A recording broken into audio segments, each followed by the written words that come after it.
more Valley cities are installing red light cameras. But do these camera cops really make it safer for you on the road? The 5i team is on this case, and Chris Hayes is live with the details you need to know. Chris.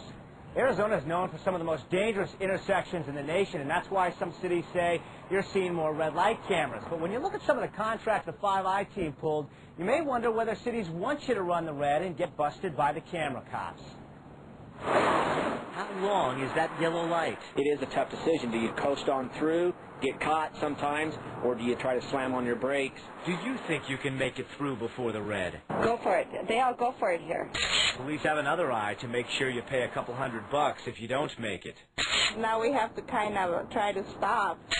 Red light cameras are now in nearly every Valley city, ready to snap your picture if you break the law. I wish I hadn't have gotten it, but I suppose they're pretty accurate, I think. Is it a safety tool or a moneymaker? Arizona State Senator Dean Martin is not convinced the cameras are in place to keep our streets safe.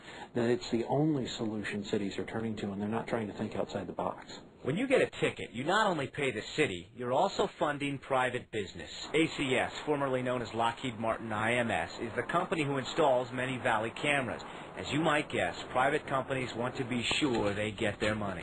The prosecution's arguments have not persuaded the court to change its ruling. It may have led to abuse in San Diego, where a judge dismissed hundreds of red light tickets. The San Diego court based its decision on allegations that some yellow lights were shortened to catch more offenders. Many experts believe longer yellows make it easier for you to stop, keeping you from a serious accident. But the city of Mesa ran into problems when traffic engineers made a safety change to decrease violations. Mesa lengthened some yellow light times, and it dropped violations below a quota they agreed to at each intersection of 18 violations per day. You would think fewer violations would be good news. Good news for drivers, good news for the city, and above all, safer streets. But one party was not happy. According to this document obtained by the 5i team, Lockheed Martin took issue, pointing out severe effects to its contract, essentially saying they weren't making money on the cameras. It led to a renegotiation, which now gives the camera vendor as much as $73 per ticket. Mesa traffic officials say their move to break the contract and increase some yellow light times is proof their interest is safety.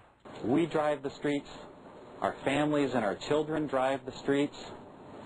We want the system to work for everybody. We want it to be safe for everybody. The city of Phoenix also agreed to what seems to be a quota. The contract states if the violations fall below the minimum, 10 per intersection per day, they must renegotiate camera placement. The contract clearly shows a need for the cameras to be where you're likely to run the red and pay up.